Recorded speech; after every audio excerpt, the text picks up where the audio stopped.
আসসালামু আলাইকুম। আপনারা যারা মালয়েশিয়াতে ট্যুরিস্টে আসতে যাচ্ছেন, বর্তমানে মালয়েশিয়ার এয়ারপোর্টের অবস্থা খুবই ভয়াবহ। যারা বাংলাদেশ থেকে ট্যুরিস্টে মালয়েশিয়া আসতেছেন, প্রতিটা লোকই আটকাইতেছে। যারা অরিজিনালি ঘুরতে আসতেছে তাদেরকেও আটকাইতেছে, যারা কাজ করার জন্য আসতেছে তাদেরকেও আটকাইতেছে।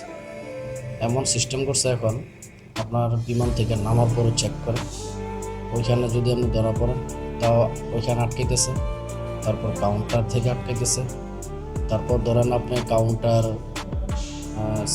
আপনি কাউন্টার পার হয়ে গেলেন, তারপর ইমিগ্রেশন বিমান থেকে নামার পরে আপনার সব কিছু কমপ্লিট করে আপনি বাইরে আইসা পড়ছেন।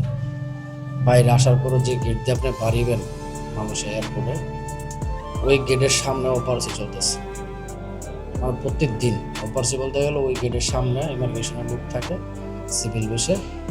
আপনার যখন বাংলাদেশি বাইরেও যদি তাদের সন্দেহ হয় যে এই লোকটারে জিজ্ঞেস করতে হবে কোনো কিছু, তখন ডাক দেবে। ডাক দিয়ে তারপর আপনার জিজ্ঞেস করবে যে কোন জায়গায় কাজ করস, কোন জায়গার ভিসা, কোন জায়গায় থাকস, বিভিন্ন কিছু জিজ্ঞেস করে। যদি পুরান লোক হয় তাহলে হেরা জবাব দিতে পারে, জবাব দিলে সাইরা দেয়। আর যারা নতুন লোক আসে তারা তো ভাষা বোঝে না, তারা কথা বলতে পারে না, তখনই তারা কি করে, ওই লোকটারে আটকাই দেয়, তারা বাড়িতে দেন। তো আপনারা যারা সিদ্ধান্ত নিয়েছেন যে বর্তমানে টুরিস্টে আসবেন, কেউই আসার চেষ্টা করেন না, কারণ আসলেও ঢুকতে পারবেন না। এমনও লোক আছে 2-3 বার মালয়েশিয়াতে ঢুকছে, তারপরও মানে এয়ারপোর্ট পাস হইতে পারে না। যে কোনো এক জায়গায় ধরা পড়ে, হয়তো বিমান থেকে নামার পরে ধরা পড়ে, নয় কাউন্টারে ধরা পড়ে, না হয় কাউন্টার পাস করে আসার পরে গেটের সামনে ধরা পড়ে, মানে যে কোনো এক জায়গায় ধরা পড়তেছে। এমনও লোক আছে 2-3 বার আসছে, কেউই পাস হইতে পারে না। তো আপনারা আপাতত কেউ টুরিস্টে আসার নাম নেবেন না। বর্তমানে এয়ারপোর্টের অবস্থা খুবই গরম, কেউই আসার চিন্তাধারা করবেন না, কারণ আসলেই রিটার্ন ফেরত যেতে হবে।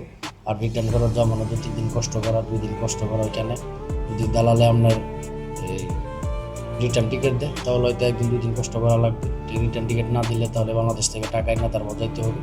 তারপর আবার ভিতরে সিস্টেম করছে, আপনার যতদিন থাকবেন, মানে আপনারা আটকাই দিচ্ছে, আপনারা পাস হইতে পারেন না এয়ারপোর্ট, তো ভিতরে এয়ারপোর্টের ভিতরে রাখবে।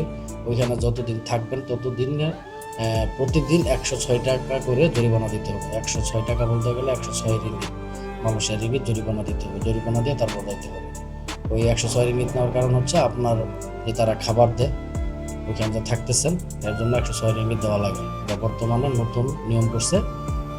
তো আশা করি আপনারা নিজেরা চিন্তাধারা করবেন মানুষ এখন আসতে চান কিনা। ভালো থাকবেন। আল্লাহ হাফিজ।